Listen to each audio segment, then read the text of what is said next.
back to Hannity. So my next guest is a veteran journalist who claims that President Obama has an enemies list, and she has the proof. She's on right now to explain, the author of the brand new book, Stonewalled, My Fight for Truth Against the Forces of Obstruction, Intimidation, and Harassment in Obama's Washington.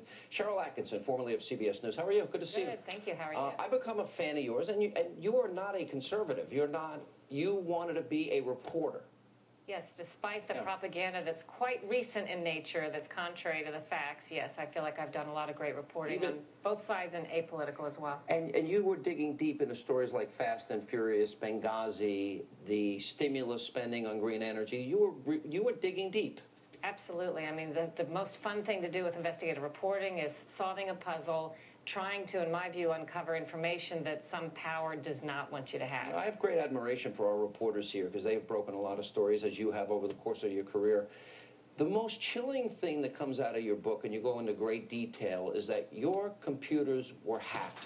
It's incontrovertible. You've had multiple people look into this. Explain what happened. I would even say beyond hack, which has a certain connotation to me, this was a long-term monitoring and surveillance of my actions using my computers, both my CBS laptop computer and my home Apple computer.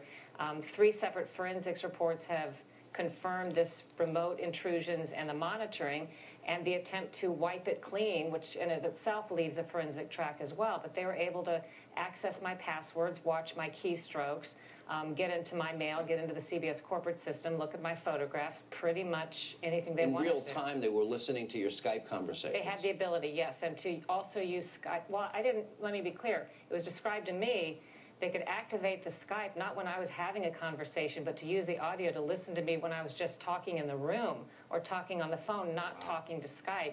And furthermore, Skype, I was told, is an effective tool that they can use to exfiltrate files to take things out of your computer as well. You know, it's an interesting question. If they would do this to you, how many other people? I mean, Snowden was a pretty big deal to me in terms of what he was able to reveal. Who do you think did this? I can tell you, as I describe in the book, what the forensics examinations revealed. And that was an effort and use of proprietary software that's used by one of 4 government agencies, NSA, CIA, FBI, or DIA. So that indicates, of course, there's a government involvement to intrusion. And it lines up, you know, at the time, it seemed a little far-fetched, although I do trust the sources. But looking back on it, later it was revealed what the government had done to the Associated Press and to the Fox News reporter and the NSA surveillance they had been dishonest about.